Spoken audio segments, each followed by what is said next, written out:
Hi, now let me ask you a question. When you're playing something, now I don't mean here like improvising and playing by ear. I mean when you're playing or practicing or learning something with a a predefined selection of notes, like from sheet music or from tablature or whatever. When you're playing that, how much do you actually listen to what it is that you're playing? Now, I was listening to somebody the other day, and he was going through a piece of music that he learned, and at times it was getting a little bit tortuous for me to listen to, because he kept making not mistakes. The notes he was playing were correct, but it just sounded wrong. And I think the reason was he'd had this predefined sequence of notes. He wanted to learn a piece of music, so he'd gone onto the internet, found somebody who transcribed the tablature for him, and then he'd sat down and he was learning it by eye by as much as he was learning it by ear. He had a piece of paper in front of him that said you start off by playing this string at this fret, and then this string at another fret, and then next string at a different fret, and so on. And as he was going through, you could see he was playing the right notes in sequence. You could see his fingers going on the right place on the neck, and I suppose listening to it, you could hear the way that the notes were moving from one to the other. And it was okay. But for me, as a detached observer, it still sounded wrong.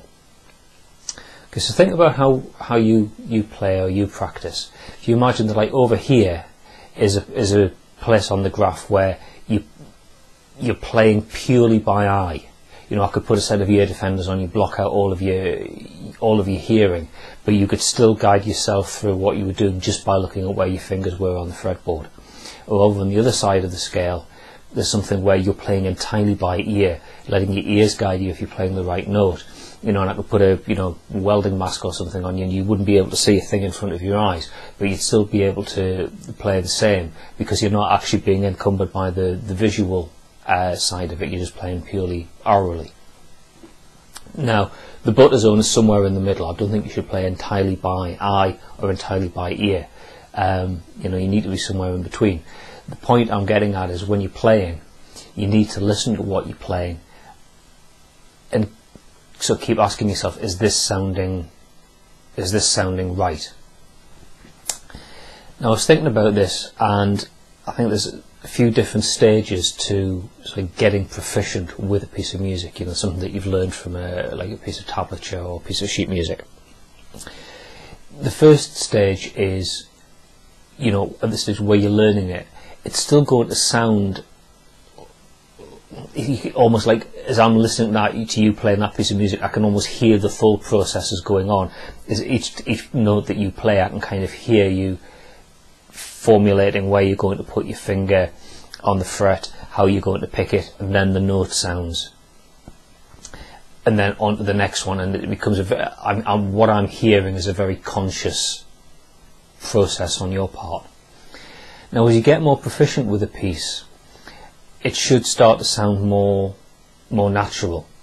It should get to the point where I'm not actually hearing those thought processes. It should be sounding like something that you've played 100, 1,000, thousands of times, and the notes are just falling into place without a whole lot of conscious effort on your part, and all I'm hearing is the notes. And the phrasing should be right. But I think there's a point beyond that where it goes beyond just sounding smooth and right and well rehearsed, and something that starts sounding very, very natural and very flowing. So as an analogy, you could think about, say, learning like some lines from a play or something like that. Now, I don't claim to be a great actor or an orator or anything like that, but as an example, let's think about just say a piece of text like a bit of Shakespeare. Now, in the early stages where I don't actually know those lines, I would probably be reciting them as, all the world's a stage, and all the men and women merely players. They have their exits and their entrances, and one man in his time plays many parts. Now, that's word perfect, but if you're listening to that, you can hear me formulating like, what's the next word I'm going to say, and you can hear me piecing it together as a very conscious thing, and it's not as pleasant to listen to as if I'd taken the time to memorise those lines and say, you know, all the world's a stage and all the men and women merely players, they have their exits and their entrances, and each man in his time plays many parts. That's natural, it flows, it's some words I've said a few times, and I can kind of drop them off from memory. And it sounds smooth and it sounds natural.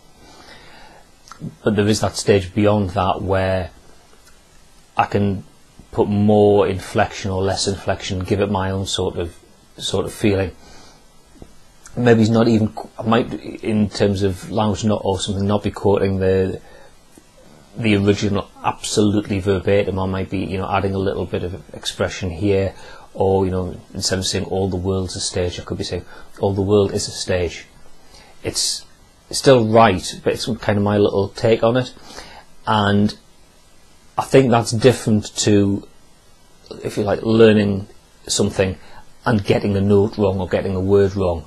It's kind of going beyond having something just verbatim, and then you got to be kind of adding something in to give it your own flavour. And the more you do that, the more it sounds natural, and so it's something that's pleasant to listen to.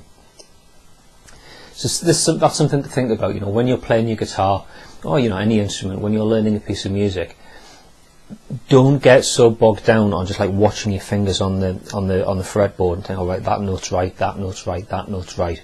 You know, really listen to what you're doing and think, well, how is this sounding?